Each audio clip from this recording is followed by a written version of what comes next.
Welcome to the Real Estate Equation. I'm Ian Mayer with I Am Home Inspections, and I'm here with... I'm Liz Buchman with the Buchman team at Guild Mortgage. And Liz, I was watching our last episode, and at the end of the episode, we started talking about reasons you might want to buy a house. I thought today, let's actually just dive right into those reasons. Sounds good with me. So today we have the top 10 reasons why you want to buy a house in 2025. All right, number 10. The market is stabilized. We're seeing a good balance between sellers and buyers. Houses are still selling, but they're not flying off the market. We've actually had just in a little 2-3 block radius of my house, we've had 3 expired listings. So that's where the listing agent who was originally hired to sell the house was unable to sell the house, and their contract expired, and then it went to a new listing agent. And then since then, one of those houses is sold, one's in escrow, and one's still for sale. From pretty much 2020 up until recently, an expired listing was just unheard of. So this is where I'll chime in. So that will tell a lot about the market. So are we in a buyer's market? Are we in a seller's market? Who's calling the shots? And when we have a stabilized market, both sides call the shots. Mm-hmm. And what I'm seeing when I'm working with buyers who are making offers is that we are seeing more items negotiated in the contracts, more items that we weren't normally seeing that we would see in a seller's market, such as, well, realtor comp, as well as maybe some closing costs or seller concessions for a rate buy down, an interest rate buy down. So all of those are being negotiated, talked through, discussed, that we would see more in a stabilized market. So I would definitely agree. When is the right time to buy? Let's look at it right now. All right. Yeah. So number 9, rates have stopped rising. Yes. So the last couple of weeks, we have seen interest rates get better. We use the words now for better, for worse, kind of an interesting way to look at the market. So interest rates have been for the better, which we've seen some really good improvements now. But really, where are those rates today? We're looking... Well, as of today, March 2025, we're seeing interest rates for government loans around 6%, give or take. So you might even be able to buy the rate down and get it under 6 in the 5s, which is pretty cool. But the new norm that we're seeing is interest rates will be anywhere between 6 and 7%. Now, 7%, as it starts to edge into above 7 and 8, market starts to cool off. People, they think twice about buying versus waiting. So we got a lot of buyers that are on that waiting to buy list that are now given my phones have been ringing finally and saying, yes, we're ready to go. We're not going to wait for the economy anymore. We're not going to wait for any other family members to tell us to wait. The time is now and we want to do it. We want to better our lives now. So, yeah. I'm seeing that too. Yeah. Number 8, goes into a rent versus buy. Okay.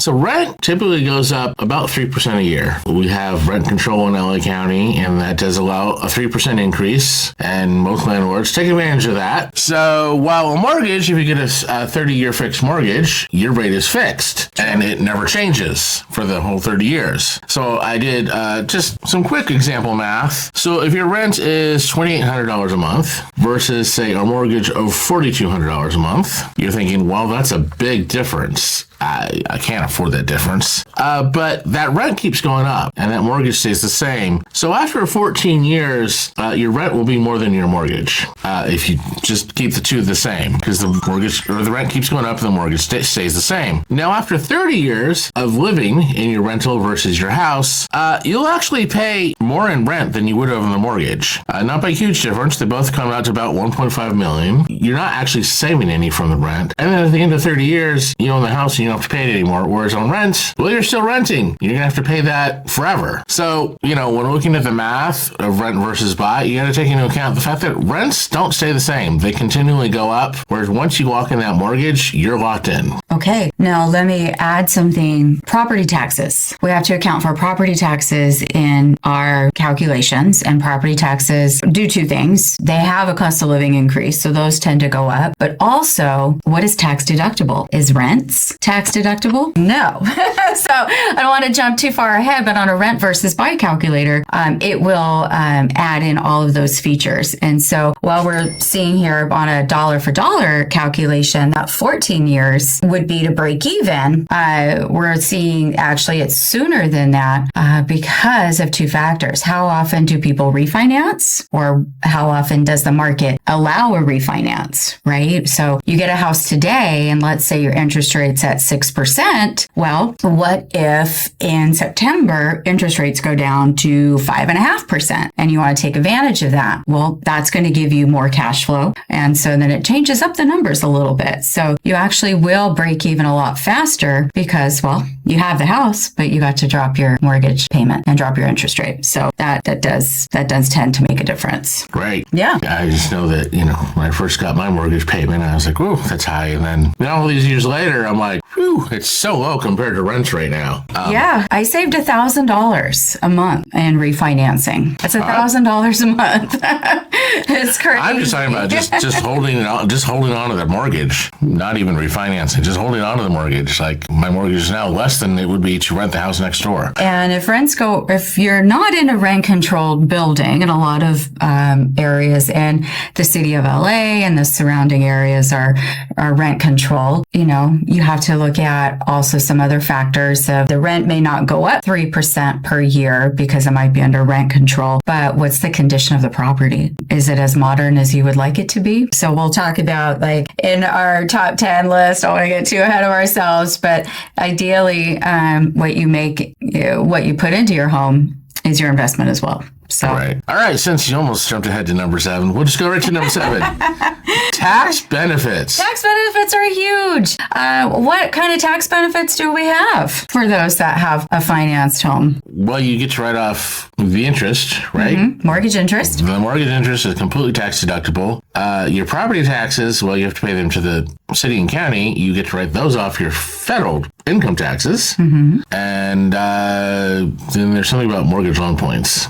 Yes. So when you buy your home and when you refinance your home, any loan origination or loan discount points are considered prepaid mortgage interest. Most people don't know that. And so, for example, I spoke to somebody about this morning. If your income is roughly $100,000 a year, I'm just going to go with some even numbers, and let's say mortgage interest is $20,000 a year, and your property taxes are $10,000 a year, that's $30,000 that you are not taxed on because your suggested gross income is now $70,000. So you're paying less income taxes when you own a home and you have a mortgage on it. Now, mortgage points also go into that calculation because it's considered mortgage interest. So whether that raises the bar, makes it $25,000, or you basically get to wrap that in for either the year that you purchased the house, or you can have it amortized over the term of the loan. So you get a little bit every year. Just normal disclaimer, check with your tax experts. We're not tax experts, but this is not tax advice. We're simply giving you information.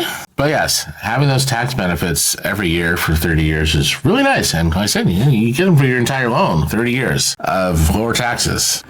So number 6, long-term investment. Real estate remains a very stable way to build equity and savings over time. And what I love about it is it's like a savings account that you can't easily spend. Now, obviously, you can do a cash out refi and get access to that money if you really need it, but you can't just easily do that. So like every time I make a mortgage payment, my mortgage goes down, but my equity is going up. Therefore, that's money that I have in savings that I'm not very tempted to spend because I can't just easily pull it out of the bank. I can't just go, you know what, I really need a vacation tomorrow. Just go to the bank and pull the money out of the ATM. It's locked in my equity. And that means at the end of 30 years, when I'm ready to retire, I'm going to have a pretty good giant savings there. Mm-hmm. So how to tap into your equity is one conversation too, but your home will appreciate. And over time, those people who have owned their homes for 5 years or more, and it obviously have a mortgage on it, but your equity is roughly around 40% or more. So a lot of people have a lot of equity They have a low 30-year mortgage because, well, they were refinanced, so you have that. But if you've purchased in the last 3 or 4 years, you may not have 40% equity. But if you owned it 5 years or more, you will have a lot of equity available to you. Tapping into it, it's not as easy because you do have to reapply for a home equity loan or a home equity line of credit. So we do them and they're pretty simple, but ideally you have that, equity there that is for you to do whatever you like with it. If you want to turn it back and use that into home improvements, again, going back to tax benefits, keep your receipts because that could be a tax write-off as well. But you can also take money out of your equity for paying for college, your kids, grandkids, as well as vacations, and however way that's your equity, however way you choose. Which puts us right into number 5. It's part of your retirement plan. In 30 years, you will no longer be paying rent or mortgage. And then at the 30 years, you have your equity, which you can do some of the options you just spoke about. It gives you the option maybe to rent out your house and move to a smaller house or move to a retirement community, move to Florida, as they say. Or you could even do something like a reverse mortgage where the bank will actually pay you to live in your house in return for, a reduced equity point. It gives you lots of options that you just don't have if you just rent forever. Correct. So your home is your investment. You can upgrade it. You can modernize it. You can add on to it. And that is part of your retirement plan. And because everybody has a pension, it's very rare. People have pensions anymore, unless you're a county or in social services. But 401k plans, let's be realistic. Are you really putting money into it? And is your employer matching? So there's a lot of ways people can build for their retirement. Life insurance is another way to build for retirement. But let's take a look at real estate investment. You want to pull money out of the equity of your house and purchase an investment property. A lot of folks go into retirement with passive income by using not only their equity of their house, but also purchasing other homes and being a landlord and using somebody else to pay their mortgage. Very, very popular way of doing that. Or you have reverse mortgage, right? So that's an opportunity for anybody who's 62 years or older and qualifies for either an HECM, which is a home equity conversion mortgage, or a proprietary one, which allows for higher end, basically anything over 1.2 million. I think the point that we're trying to get to is your home investment is and can be your retirement. I was looking at my neighbor and she's doing some upgrades to her house and taking vacations, and I'm thinking, where do you get all this money? And I'm like, oh, right, because you don't own a mortgage anymore. Your house is paid off. So if your house is paid off, that's the golden ticket, right? You don't have that added expense. But keep in mind, there's still homeowners insurance and property taxes that still need to get paid. And if you're on a limited fixed income, that's where a reverse mortgage can come into play, because there's also home equity line of credit that comes with that. There's a lot of opportunities. You have a lot of opportunities, a lot of options. A lot of options. That you don't have if you're still just paying rent every month. Yeah, retire nicely, right? Smooth.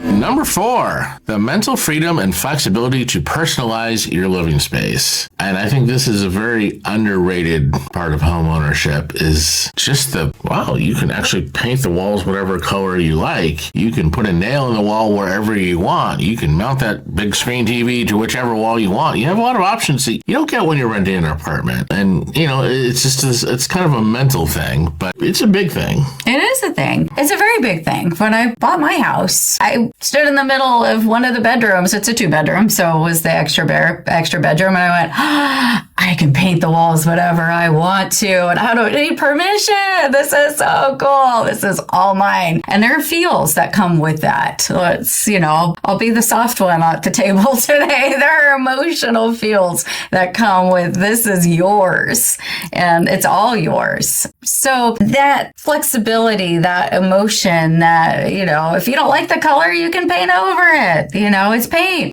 You want to replace the windows, you can do it however you like. You can change them them up. You want to customize your home and you want to move doors and walls around. Heck, do it. Do whatever makes you happy, but it's yours. I lived in the same apartment for 8 years. We had brown carpet in the living room. And after 8 years, that brown carpet, kind of gross. Yeah. I mean, we cleaned it, we vacuumed it, we had it steam cleaned now and then. But still, after 8 years, it needed to go. But of course, the landlord's not going to do anything. No. And we're not allowed to do anything. So we just kind of had to live with it. When you have your own house, you get tired of the carpet, you rip it out and you put in hardwood floors or vinyl floors or whatever. Make those upgrades. It's a really nice freedom that I think a lot of people just don't think about. Yeah. And if you're worried about the cost of certain upgrades, we have a really good friend in a home warranty line who, if you own a home and you don't have a home warranty, really think about that, because a home warranty policy will help with things that break. Sometimes I'll get the objection of, well, if something breaks and I have to fix it because it's all on me now. So on the downside, it's like, yeah, if the plumbing breaks or trees get in the way, their roots get in the way of plumbing, etc. That happens to us all, especially in older homes. Who has to pay for it? Well, unfortunately, that is the homeowner. But take a look at home warranty policies because they can help with those costs. First-time home buyers really are worried about that these days.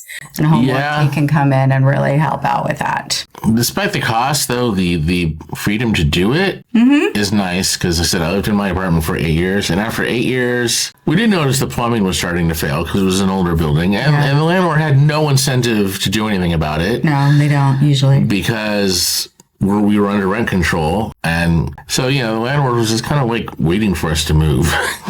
I lived in that very same situation. We weren't neighbors, but I have a very similar story. It's like, after being in a rent controlled apartment for 8 years, and I was there for 8 years before I moved and purchased my house, they didn't want to pay for anything.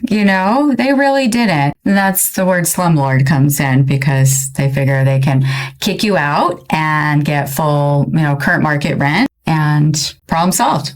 So the city will make them do certain things, but man, it is pretty minimal. And even when the city came into my apartment, the guy was like, the landlord has to fix that peeling paint, but he doesn't not have to make it pretty. He doesn't have to use matching paint. If he wants to paint it a really ugly color, that's up to the landlord, not up to you. And I was like, oh. Thankfully, my landlord was pretty nice and then painted it white. But, most of the other things, they were letting go. All right. Are we ready for number 3? Number 3.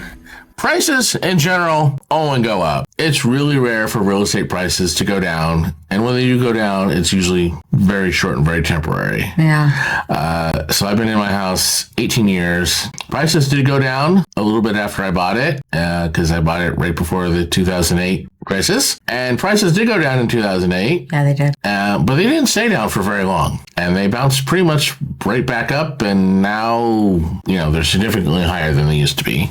And that's the thing.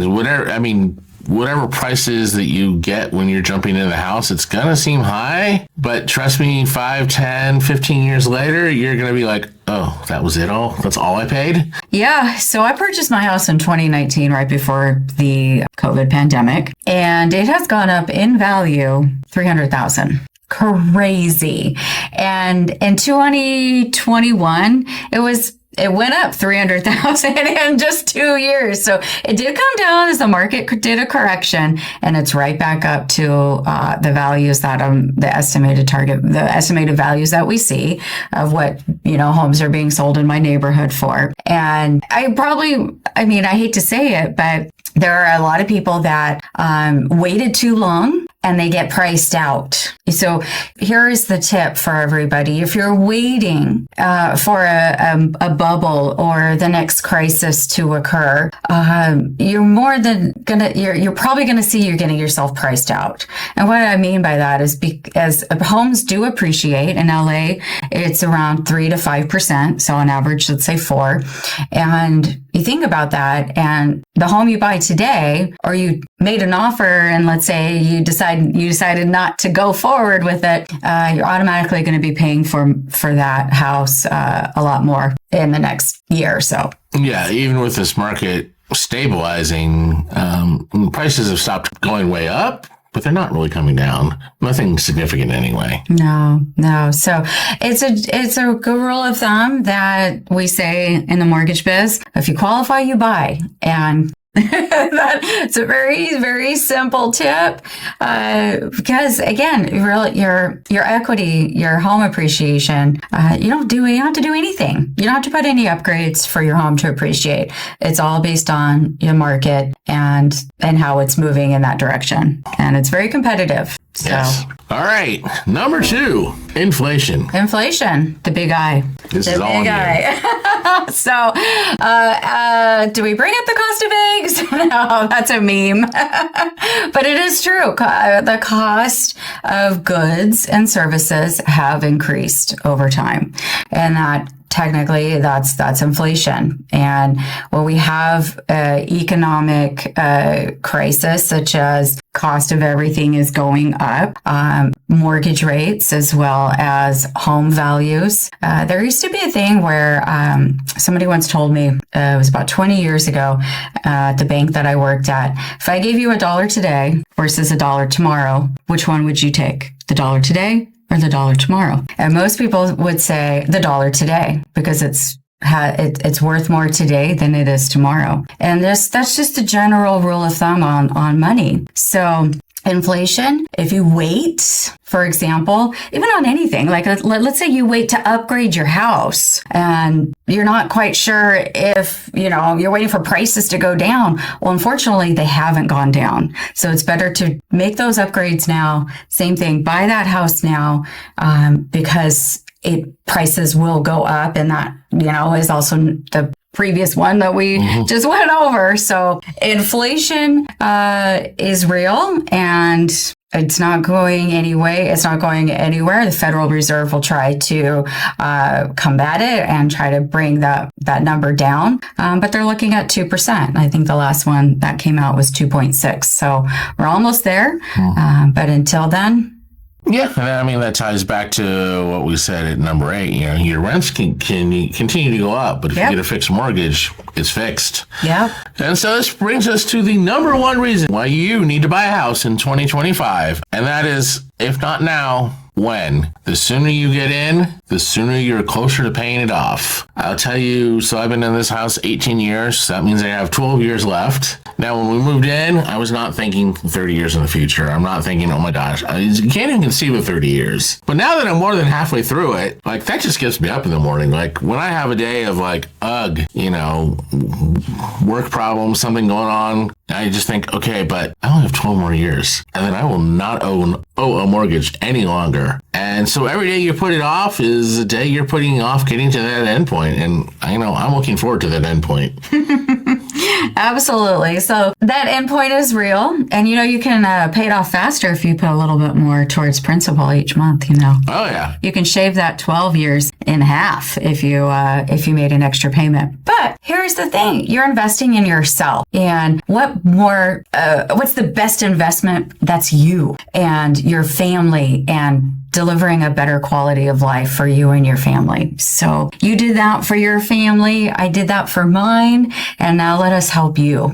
Why wait? If you buy the house now, and there's picture a meme, I'm sure we'll find that meme of you have one runner, right? That's you, that's the buyer that's trying to, get qualified, and interest rates are at, what did I say, 6% on a government loan? Well, guess what? When they go down to 5.5, how many runners are also going to be on that street with them? Probably about a dozen more. And then interest rates go down more. You have more competition. So right now, let's go back to the first one with the fact of the market is stabilized. There's an even amount of buyers and sellers on the market because a lot of people are waiting to buy. So don't be that person that's trying to wait for rates to get better or the market to stabilize or any of these reasons, because now is the time. So you have less competition and you can always refinance when rates drop, and you have the house. You can sit back, have your glass of wine, have that craft beer or, fruit punch. if that's your jam. And understand that you refinancing, you already have the house. You're doing that on your own time.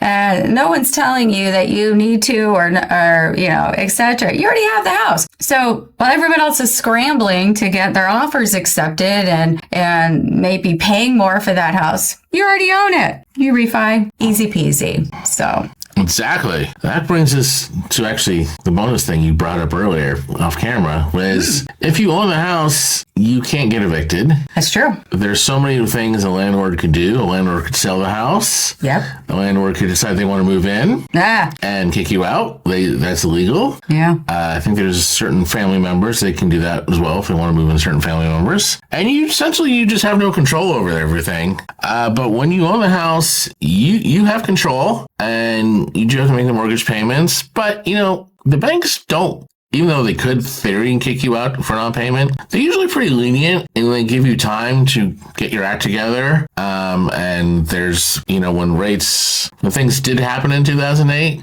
2009, a lot of banks simply just rewrote the loans because it was easier to rewrite the loan at a lower interest rate than it was to go through the problem of kicking you out of the house. Absolutely. So the terminology or to fill in the legal disclaimer on that is this, and this I tell my students because I teach real estate finance at the college at Mount Sac, and they're concerned.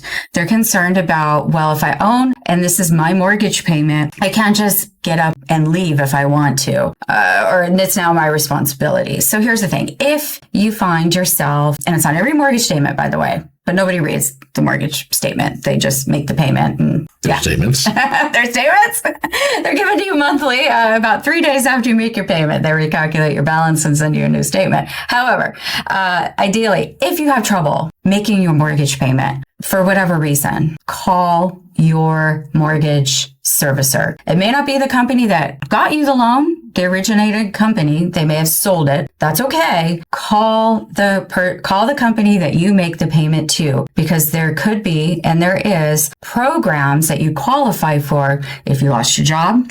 If for some reason there is a market downturn and you have your balance is more than the value of the home, because that's what happened in 2008. We had those upside down homes. And you have to technically miss 3 mortgage payments before the bank can take back the home. 3 mortgage payments in a row. Now, a lot of times they will offer a loan modification to you to help you get back on your feet, find the next job or a line of work to help bring in more income, so therefore get you back on your feet. So the whole idea is for banks and lenders, and I tell this all the time, they're not there to take back your home. They're there to lend money. They're there to finance and approve your home, approve you and pre-qualify you. That's why it's so important that we have that step. They don't want to own your home because that's a liability and a risk. So they're going to do everything that they can since 2008 to allow you to stay and keep your home. And we live in the beautiful state of California. I know some people hate it, some people love it, but California has programs as well that can help. And so it's called Keep Your Home California. That program is those funds were passed by Congress and then passed again at a state level. So to help those keep their home and not be displaced. I think the key there is you said you could miss up to 3 mortgage payments before your bank will do anything. Whereas if you're renting, you get one. Yeah. 1 missed rent payment and they can kick you out. All right. So this has been the Real Estate Equation. I'm Ian Mayer with IM Home Inspections, doing inspections that matter for people who care. 818-298-3405. And I'm Liz Buchman with the Buchman team at Guild Mortgage in Burbank. You can reach the office at 818-405-0809 or call me direct on my cell, 714-478-7920. Thank you for watching and listening. Like and subscribe.